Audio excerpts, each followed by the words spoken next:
Who exactly is that staring back at you in the mirror each morning? Is it the real you or a character crafted by the world around you? In today's episode, we're peeling off the labels and logos to get to the juicy truth about identity. We asked the big question, are we truly the authors of our own identity, or are parts of our story ghostwritten by society, corporate culture, and even our horoscope?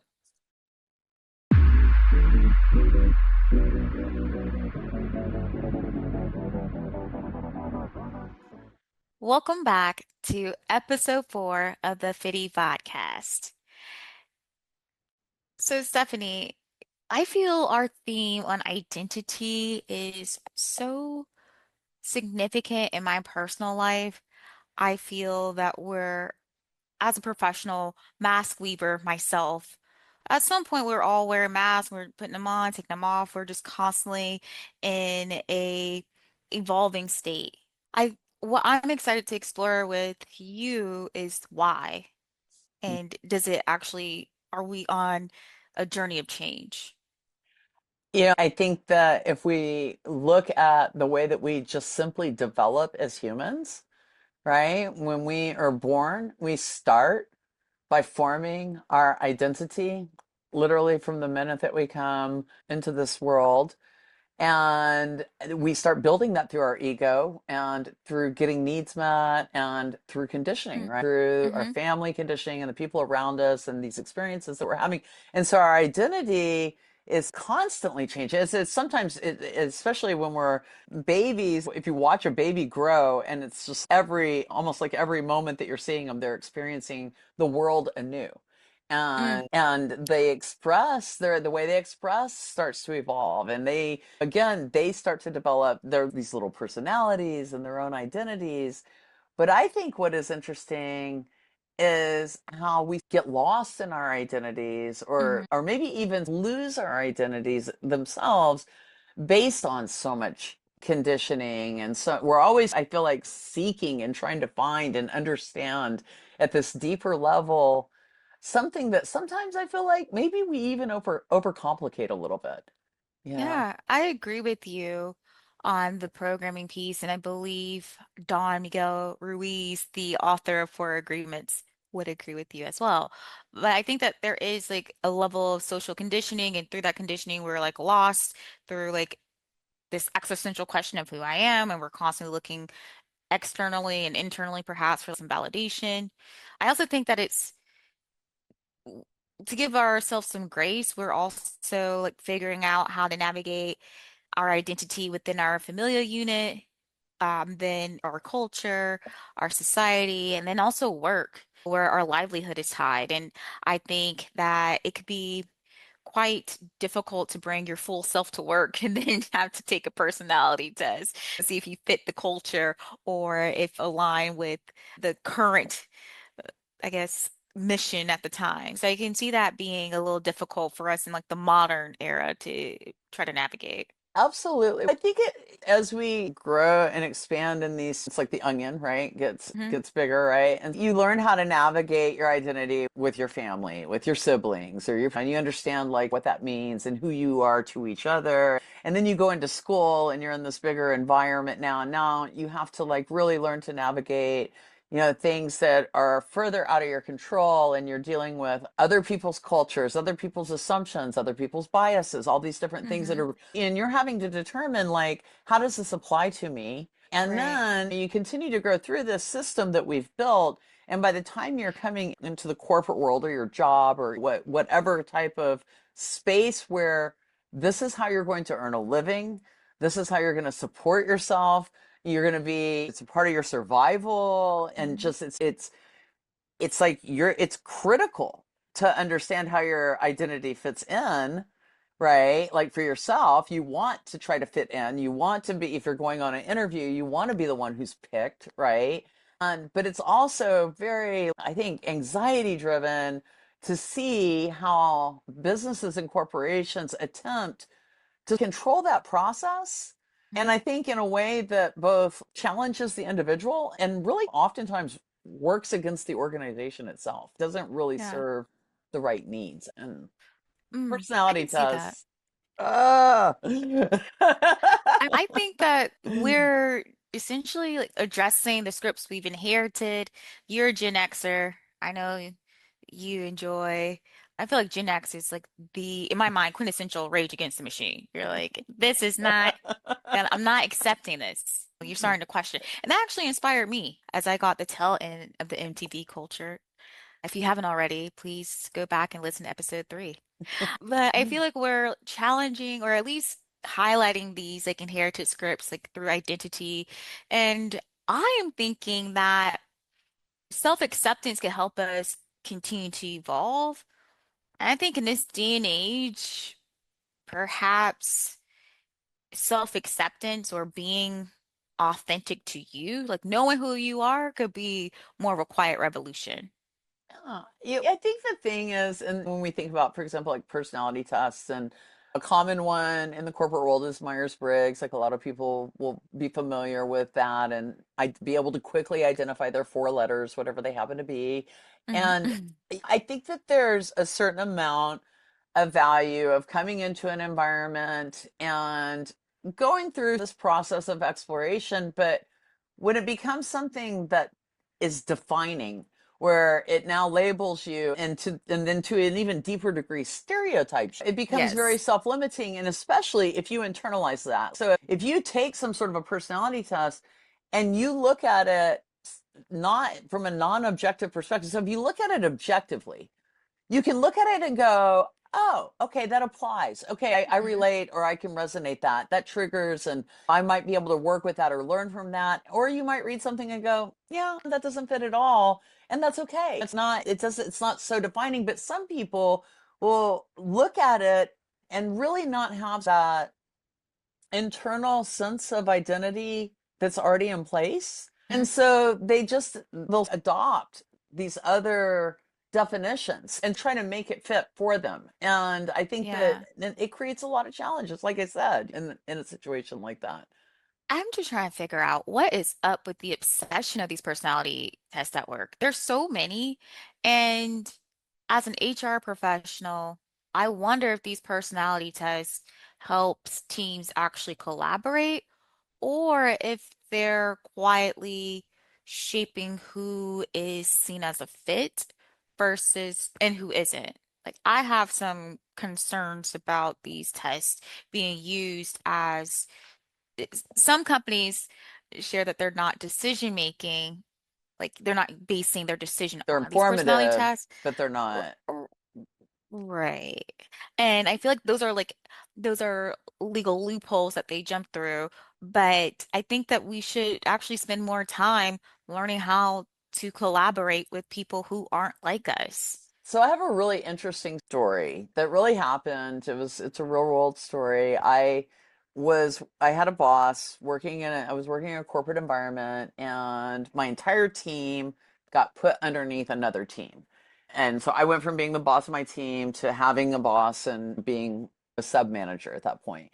And our new boss, we were a marketing team, and we got put underneath an events team, which is flipped. Mhm. Often, typically events lives inside of the marketing space. So this was flipped. And our new boss, and he was brilliant. He was super brilliant at what he did. Honestly, like I would put him as one of the gold standard event planners that I've ever known in my life. He did literally magical work, and his mindset was really built for that. And he was very literal. He, in the Myers-Briggs space, he definitely was sensing. He was introverted, sensing. Like he was all the things that was just like he didn't really connect with people very well and had really awkward experience. So he made us. There was like Ah. 16 people on his team. He made us all take the Myers-Briggs so he could understand us, because he needed that data. He just needed it. He wasn't trying to make decisions. He was literally trying to understand the people he worked with. And this is one of Mhm. the first times where I really had empathy for somebody in this situation, because Yeah. me and him could not have been more different humans if we tried. And we actually had Uh-huh. arguments with each other. We couldn't communicate with each other very well at all. It was literally like trying to talk in a foreign language, right? Mm. And so he had us all take the test. And I, because I'm a very curious person, I found a relational database where you could take all the Myers-Briggs scores and match them up to see what type of relationship those two people would have together. And like me and one of my coworkers, for example, our relationship was we were tribesmen. We didn't have the same Myers-Briggs type, but we were tribesmen because it was like we came to the same point of view from different perspectives. Me and my boss, our relational relationship was enigmas. And what it meant was we literally couldn't even conceive that a person like that existed. Like literally, we were such a mystery to each other that we didn't even believe somebody like that could exist. And Mm. when we learned this about each other, I think we both were able to find compassion for each other. Like I think it allowed us, we stopped fighting.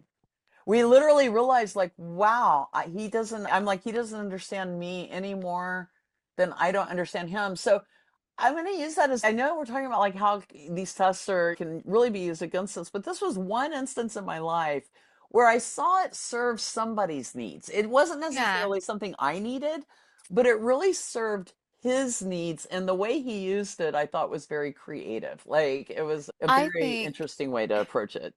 yeah, to me, it sounds like how some people may need religion to find their inner peace, their inner truth, and some people innately have it. Some people need personality tests to figure out how to communicate and lead a team, where some people just have it. So I can see that. My concern is I looked at the some data. Harvard Business Review in 2021 published in one of their studies, over 88% of Fortune 500 companies use personality tests in hiring or development. That's almost 9 out of 10 of the major companies using personality tests, which aren't really scientifically proven. Right? I took the Myers-Briggs assessment. Initially, I was at ENFJ. Now I am an INFJ.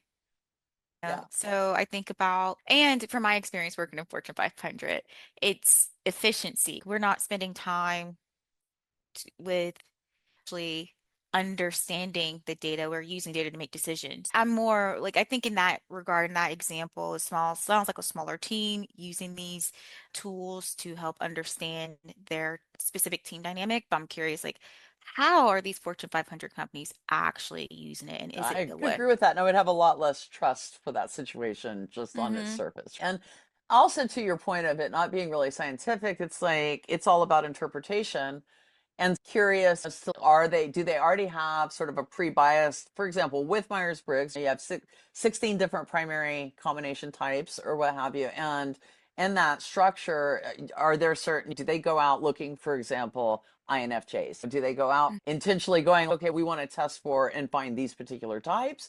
Or are they, it's just it's really just truly a curiosity question in terms of like, how does it serve the purpose? And I've taken I think I shared a story with you where I applied for Whole Foods, and this was maybe 20 years ago. This was a while ago. This wasn't anytime recently, but this was pre-Amazon, back when Whole Foods was what I would call Whole Foods, and they had a very defined culture, without question. Whole Foods had a very defined culture, and I was pretty confident, honestly, that I wasn't going to fit in it. Okay, What do you mean you weren't going to fit in? What about the cult? What was the culture then it and why it you wouldn't fit lacked a in? lot. It lacked a lot of structure.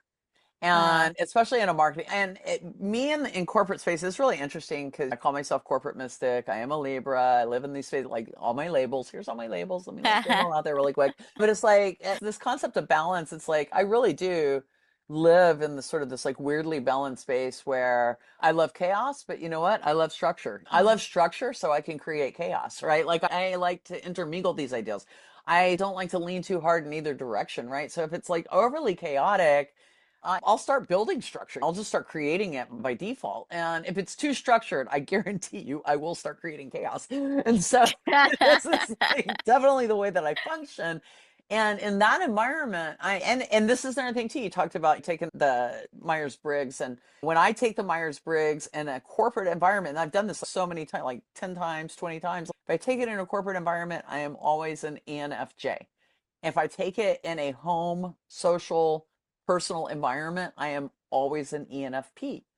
So I'm always judging. Now I'm really close to the center. It's like I'm not strong on either side, That's but interesting that it, your environment changes your outcome. and I think that makes sense. If you look at that just from pure scientific theory, I think that makes sense. I think that the energy that we surround ourselves with is going to influence the energy that we're expressing.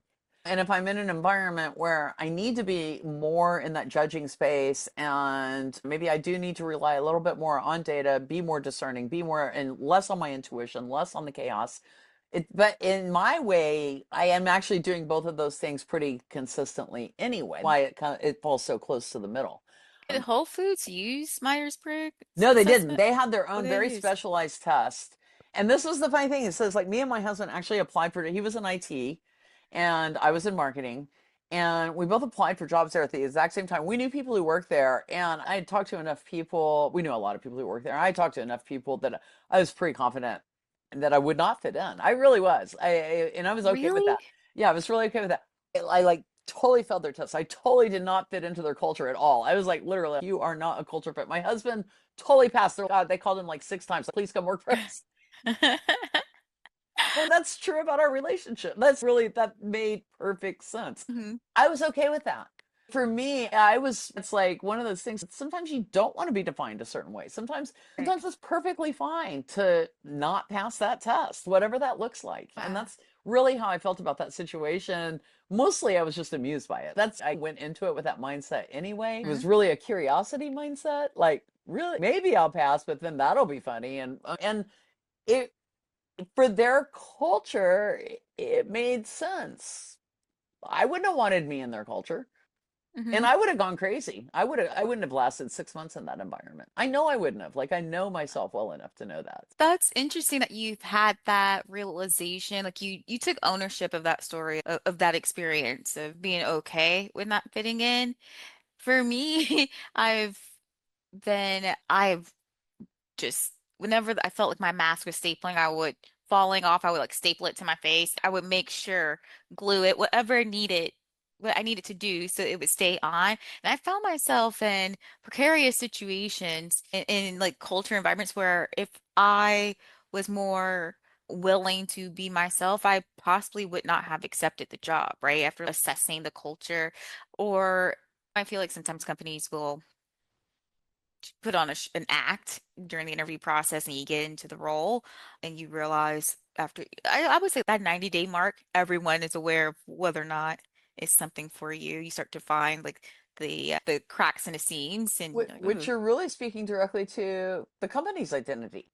mm, And what are they expressing as an yeah. identity and what they're attracting versus and what they so I love that who they say who they want you to believe they are versus who you discover they are. These that lack of sometimes consistency that shows up with a crafted, cultivated brand. And I think that there's less opportunity for that as much as there used to be, but it still happens and they still try real hard to control that.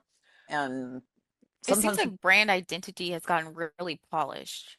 Like every yeah, brand has this noble vision and mission statement. And I'm like, dude, you make paper clips. it's So I, funny. That's a key thing too. It's like you can tell when a brand is really truly authentic about their values through their actions and through you can see that in even the expression of what their customers are saying about them or what previous and current employees are saying. It's like we do have it's harder for them to control that than it used to be, right? There is a little Mhm. bit more transparency and a little bit more opportunity for people to elevate messaging around truth of what a brand really is on the inside. And we've seen that definitely happen and elevate, but I don't think it happens enough. Brands still work really hard to control that perception. And part of that really is in that space of also controlling the culture. And what does that mean to control the culture? Are they controlling Right. it for good reasons or for bad reasons? It's one of Mhm. those things. Like, are they controlling a culture so that they can elevate collaboration and innovation and help people grow to their highest selves and really produce in ways where people feel connected to the purpose of what they're doing? or are they controlling the culture so that they can burn people out and run through churn and blow up their own egos or waste energy in places that it doesn't need to be wasted, which are all things that we've seen happen. Yeah. I think on this note, we should take a break and get queued up for the second half of the conversation. Coming up, we're gonna dive into how we show up culturally, like societal labels, even zodiac signs that shape who we Uh, think we are. we'll be right back.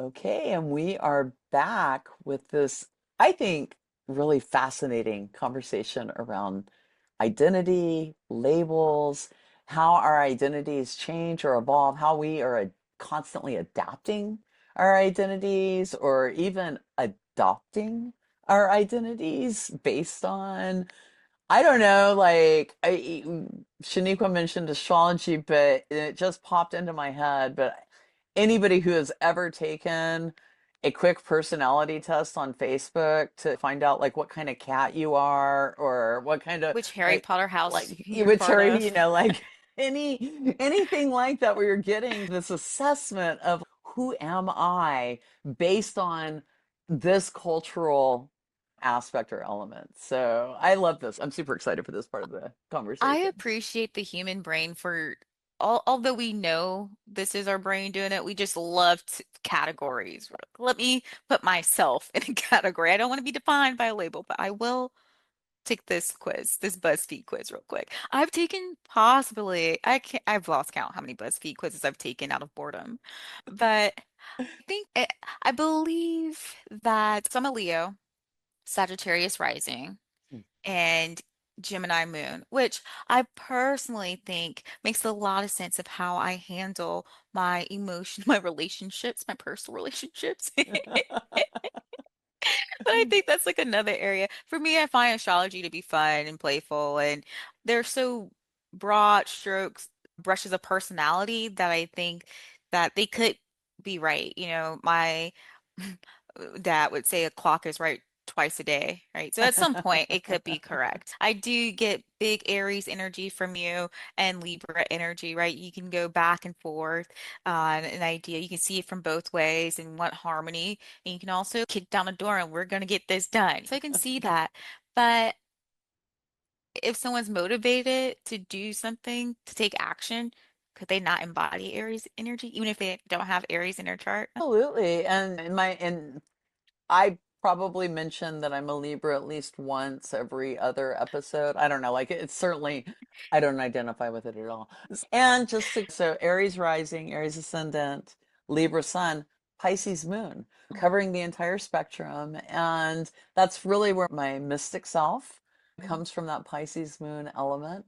And for me, astrology, I have somebody who's really close to me, my cousin. She is a very prolific astrologist. And to listen to her speak and to understand the depth and the complexity of the science behind what she's describing, that it is so much more than even just these three signs that we identify Mhm. what those represent. But it really is an interesting system. And I think when we talk about systems of energy, and again, I always like to bring systems of energy back into scientific spaces. It's like I think energy, just like there's like how many hundreds of interpretations of the Bible, we can interpret energy in thousands of ways, right? Mhm. Energy can be interpreted, and it's just a language. Energy is a language, and it can be interpreted through mathematics, and it can be interpreted through music, and it can be interpreted through physical expression and movement, and it can also be interpreted through the world around us and through the Mhm. universe that surrounds us. And to me, it's not very much of a stretch to accept this type of information and data. When we talk about identity, it comes back to like how much are we adapting and how much are we adopting and how Mhm. much are we like internalizing that data to the point that it maybe self-limits us. Because I agree Mhm. with you. I think anybody can tap into fiery Aries energy, but they might not do it in the same way. It might not look the same way as it Mhm. does when I do it, for example. It might Mhm. show up as a quiet energy that's still no less fiery. I would, in my experience, As a Leo, I received negative feedback from people around me as I was growing up. In my opinion, Leos have an egotistical reputation, loves being center stage. And I happen to be a natural entertainer. I naturally have the light. I don't need a spotlight. I am the spotlight. So when I would do things that are innate to my self-expression, I felt shut down or dismissed as, wow, she's just a Leo. She just needs the attention. And I'm not doing it to seek the attention. So I found that to dim my light a bit, or I felt to make other people feel comfortable around me, then I would make myself smaller because I would hate for someone to bring up the fact that I'm a Leo and I need the attention. But I think that's, I've seen people who had no Leo, or maybe their Leo is like an insignificant planet, but they look. Let me start by just reassuring you that all signs, no matter what they are, can be totally egotistical in their own special That's what way. And I thought. I am married to a Leo, and I love We're Leo. like a day I apart. Our birthdays are a it's day apart. That's literally the truth. And it's I Leos. I would call Leos like the funnest person at the party, and that's we all have our light, we all have our shadow. It's okay. So Libras, we're so balanced. But please do not ask me where we're going to have lunch because I will never answer the question. I'll be like, I can't. I don't know. I don't know. I Like, do I think can't it make could be a lot. decisions. It's a lot of fun. I find an issue with this is my gripe with Yeah. astrology. What I like about astrology, I think similarly to personality tests in a workplace, I think personal astrology could bring understanding, self-acceptance to individuals. Yes. My gripe is using astrology as an excuse for poor behaviors. Oh, I feel that way about almost anything. You can't yeah. use anything for as an excuse for poor Oh my behavior. gosh. You But know, I agree with you on that, actually. And I it's think, been a rise of that the way lately. that astrology lives in our culture, first of all, you have everything from entertainment level astrology that's really purely intended for that purpose only. You can read these astrological columns that they're meant for humor. Sometimes they're acerbic, they're not. And they really are pulling on these extreme stereotypes of the archetypes of these astrological signs. But if you again go back into the science of astrology, which most of us just simply don't go that deep really with anything. We get surface level information and take it and go, okay, I'll apply that and accept that, and not really get into, say, what set. So if you look at Myers-Briggs, for example, it's ultimately goes back to Carl Jungian theory, right? Carl Jung was a psychologist, a Swedish psychologist in the 40s, and please y'all fact check me on anything. I get all my things wrong and right. But anyway, and he came up with the identity around the ego and the psyche and the shadow. And he came up, I think, his first noted with using the terms of extrovert and introvert. And so two behavior psychologists or what have you came together and created this personality assessment based on Jungian theory, right? And Hmm. so if you want to truly understand your Myers-Briggs type, then you really need to study Jungian theory a little bit more and understand what's the data behind that. Mm, What were the ideals that were driving all of that? And most of us just simply we take the test, we answer the 25 questions, they all seem a little weird, none of them fit quite right. We get this result, and then we're like super fascinated by it or whatever, however we feel about yeah. it, or and that's where it stops. And astrology is very much like that too. Hmm. We each gave our three signs, which is probably, I would guess, two more signs than most people know about themselves if they know their sun sign at all, right? If you Hmm. ask somebody like, oh, what's your moon sign, they're like, I don't know. Right. Then if you ask them, oh, what house is your Venus in, or what, it's like the astrology Mine's itself. in the 10th house. Exactly, thank you. It's my sixth. Okay, so anyway, it's like and then it gets so deep that and into the weeds that most people will get lost in that, and they Hmm. don't realize that what they're accepting is it's just again convenience level entertainment or bias Hmm. level entertainment, which Hmm. is that the stereotype of the Leo of being the Yeah, ego, or the Libra of never being able to make a decision, or the Virgo is like super anal retentive and overly organized, or whatever they all have a negative stereotype, just like they all have a brilliant, shining gift. Stephanie, I wish you were with me as your kidney sister. My mother was raising me. My girl she knew a Leo and she did not want me to become her. I'm like, I am not her my own person. But speaking of this woman who I thought was beautiful inside and out, I wanted to talk about stereotypes because that's Yeah, another label that we have. And personally, I spent my in most of my life, my most of my life attempting to craft a stereotype that wasn't the Mammy or Jezebel or Sapphire Black woman. And I feel like some people, like when it comes to stereotypes, they run in the other direction. That was me. I gleefully trotted off in the opposite direction. And there's some people who will cling to those stereotypes. And I must say, on the other side, and coming back to a self-discovery moment, I may be a little envious of those people who were like brave enough to just embrace the stereotype. So I feel like in my running away from those stereotypes that I've dismiss aspects of myself because I am technically a nurturer at heart. I hmm, love cooking and hosting and just watching people. I love my love language is providing sustenance to someone else. I love that.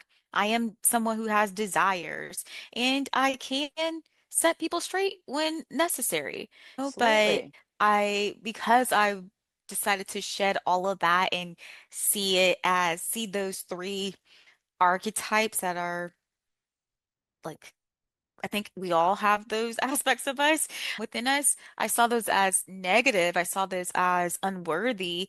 And, now I'm reclaiming them, which I feel those people who cling to them, maybe they're reclaiming them in a way. I'm not sure, but what's your I think take? you're speaking to something incredibly important, and I'm glad that you, at the end of that, spoke to archetype because, again, going back to Jungian theory, he really worked with archetypes and archetypal energy, right? And archetypal energy is universal, right? The mother archetype, the father archetype, the hero archetype, the healer archetype. What there's these, and there's thousands of it. They're infinite. Archetypes are infinite, Mhm. and they're really about expressed energy, right?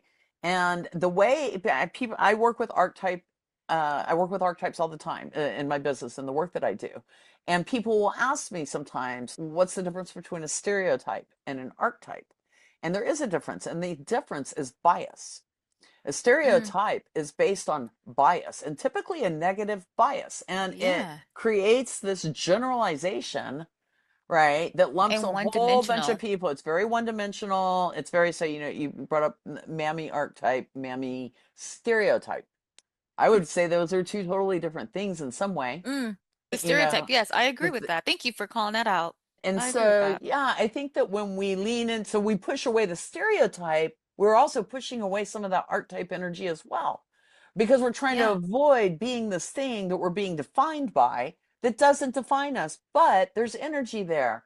That's energy that, that we can all be healers. We can Stephanie, all, I'm so glad you brought that up because by shunning that stereotype, which is an archetype, I did not want to have anything to do with it. I was not being myself. Like I thought cooking for someone else was weak. I'm not your mother. I was truly I think I just became the stereotype. I just embodied all the shadow aspect of all three. interesting. Is it, I think that's the thing, You is should like, charge for this conversation at this point. I'm having a revelation, Stephanie. That's beautiful, actually. Because this is such an important thing, I think, for our audience to understand. Because I think this is something that people can get easily confused by when they are really trying to align their own value system with the identity of who they want to be and how they want to express themselves, and the energy that they're pushing away because they're judging it as bad because somebody else has presented it to them or defined it in a way that is bad, right? That is legitimately coming from a space of bias. Mhm. And so we have to reclaim that power and that energy for ourselves. Whether you talk about the Jezebel woman, the Madonna, mother whore, like all of these different, these are archetypes that become stereotypes in our society. It means something, for example, to be a stay-at-home mom. That can be Mhm. stereotyped very much, but it's a mother archetype of somebody who's you're very much stereotyped if you're a career woman. These Mhm. are but there's an archetype of being the professional and just embodying professional energy that anybody can tap into. Really Yeah. defining like when are we looking at something through that archetype lens and tapping into the powerful energy that exists for us versus when are we being diminished and restrained by a stereotype? Because for me, that's how I look at that energy for myself. Stephanie, uh, that blew my mind. I want to say that. But we also, there's other stereotypes, right, that I think like through representation have created, at least in media, more complex characters. Like I think about the model minority, the individual who is too emotional, or they're silent, but they got it all together. The person who's we never saw what was their backstory, but now we're starting to see that in media. But we spent some time in our planning session trying to figure out how we can talk about this, but how representation, like there's a label on representation. And I'm trying to go at this delicately because I want to get it right, and I know you want to. I'll let you take Yeah, this I think lead. we'll be a little bit blunt and apologies. We're happy to be educated. This came about in our conversation, really talking about the queer community and the concept of representation being necessary, but to what degree does it suddenly become an invasion of privacy or exploitative? And so we want to be able to see representation of our identities as a part of culture, accepted by culture. We want to be accepted for who we are. But when we're talking about LGBTQIA plus, and each one of those letters means something very specific and is very important to that individual's identity. But at the same time, it's also very revealing.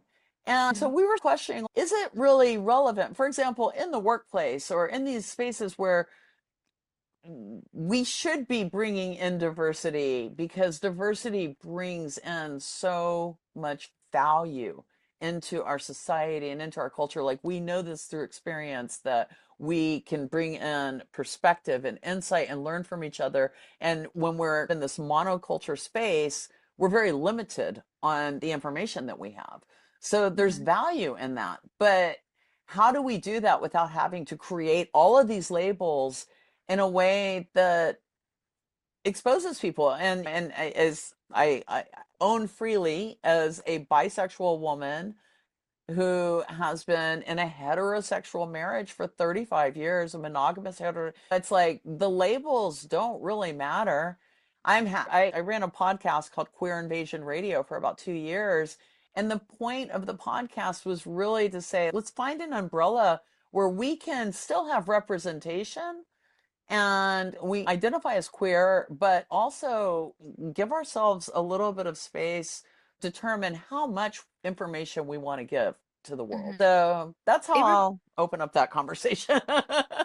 yeah, it reminded me of the when I worked in corporate, there was a you always know what's going on in within your organization when you get the mandatory assessment that needs to be completed from HR, whether it's the alcohol policy, the expense policy, Yeah, harassment. you got to go through harassment training. Yeah, you're like, ah, what happened at the Christmas party? It's always timed perfectly. In this case, we had to take a training on how we could dead name someone, like an individual of the trans community.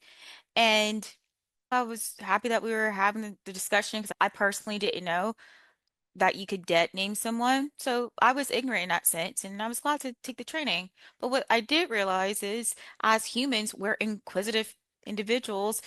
We're all like, who did I detonate? Now that could be from a good place because you don't want to offend or hurt that person again, or it could just be from someone being nosy and they want to know, they want to gossip. And I felt like it brought more attention to the individual and, but I knew that it was necessary. It was the same thing when we finally got our gender inclusive restroom. Now people are trying to put two and two together. Is it that person that you see going in the restroom? Because at that point, it hasn't caught on. This is so, this, I promise you, we were all adults in this situation, but you would assume like the person that's using the gender neutral restroom is going to number two in private or it might be the person that we took the training about. So it became distracting. And I shared this with you before. As a cis het woman, I don't have to come out to my family. I'm sharing this from a place of I see this as a greater cultural issue that we require our fellow humans of the queer community to come out to us. You don't have to come out to me. That's your life. Like my heart aches for that. But then I also understand that they, in a way, have to, so we don't have homophobic or transphobic people spewing and saying hateful things. Like that, it hurts my heart that I, this is easy. I've always found it strange that as a society, we didn't create the accountability on the side of setting boundaries around the hate. And it is most, in my Yes. experience, I believe that, and again, the way that stereotypes get utilized in our society, I believe that most hate and most bigotry is bred from fear. And that's Here, they unfortunate. might like it. Maybe fear, whatever that fear is. Homophobia, whether it's homophobia or racism or misogyny Mm, or whatever it is, there's an underlying fear of losing some element of control and needing to somehow label and control through that label a group of people, whoever they happen to mhm. be. And we're very much, and we have in a long time, this logic driven society where everything has to be categorized. Even if you just look at it again from science, like we have everything in science is categorized like down to all the genus, the class, like every element of it has a categorization. And we do this to ourselves as humans as Mhm. well.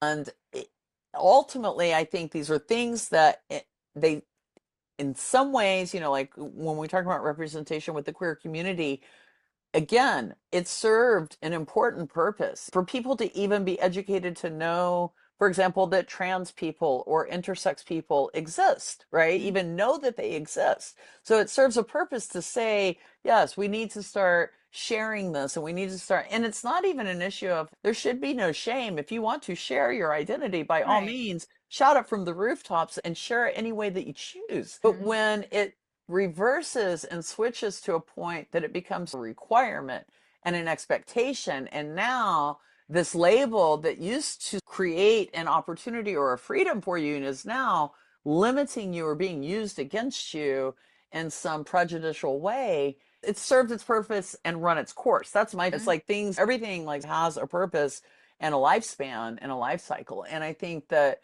we really need to just come into the space of like humanity and just like really I identify as human. And Mhm. this is important to me. Please treat me like a human, right? Like with some form of human respect, because we're seeing less and less just basic humanity between people.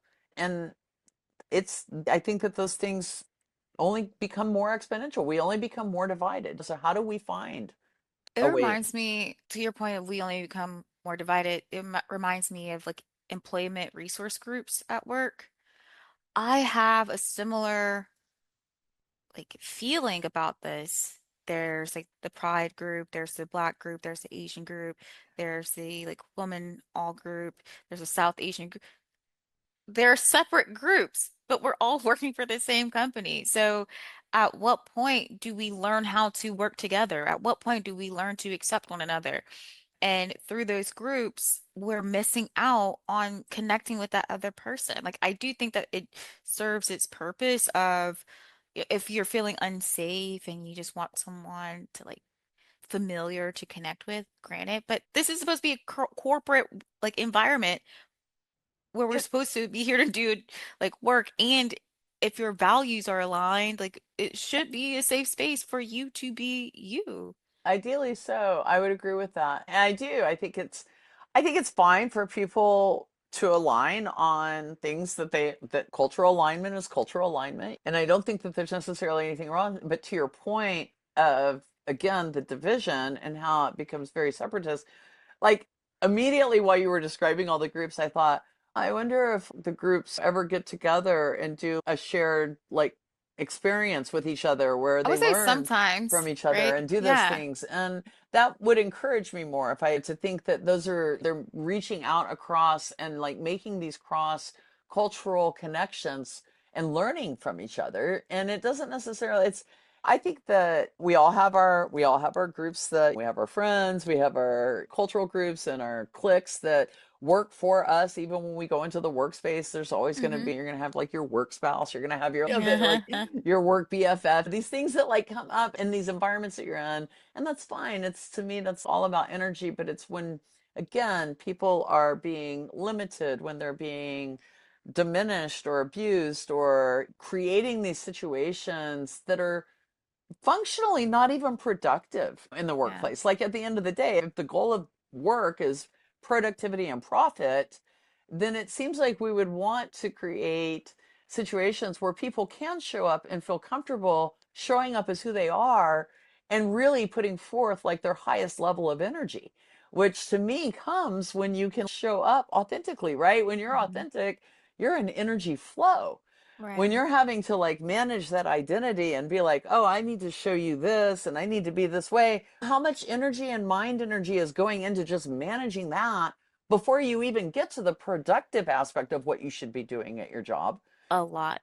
A lot. So I feel like even if we're just going to take it down to a purely capitalistic, like making it better for business, why are we not, again, elevating the value of humanity across the board and letting people show up with the identities that they show up with in their natural, authentic selves without us having to try to define or figure out what that means about that person every moment of every second of their life. Maybe you are introverted sometimes, and maybe you are quite extroverted sometimes, and maybe you're neither. I don't believe in either. I believe in the Hmm. ultraverts. It is definitely something I think we need to be examining more, especially in the context of how we are changing and evolving as a society. Is this helping us to be trapped in these like identity labels? Is it still serving us? Maybe it did, but it doesn't really feel like it does. I don't know. What do you think, audience? I'd be curious to hear what people think about our trepidatious conversation into identity and labeling. Yeah. I'm thinking I'm actually sitting with what were my takeaways from the conversation today. And I think I may have a couple actually. The first one that came to mind was it was so poignant how you defined the difference between an archetype and a stereotype. That was mind expanding for me. Like I'm going to type this over with my chat GPT. Yeah. His name is Cairo, by the way. So I'm going to chat with Cairo about this after our conversation. Nice. And the second takeaway was actually a more, I have a more compassionate view of personality tests that are led by single teams versus an organization. Because I do see that it's a tool that a manager could use, a leader could use to help understand. Mm, But I still feel like at a larger scale, I have an issue with if it's in hiring. But the story you shared, that helped me see an additional view. It's What about awesome. you?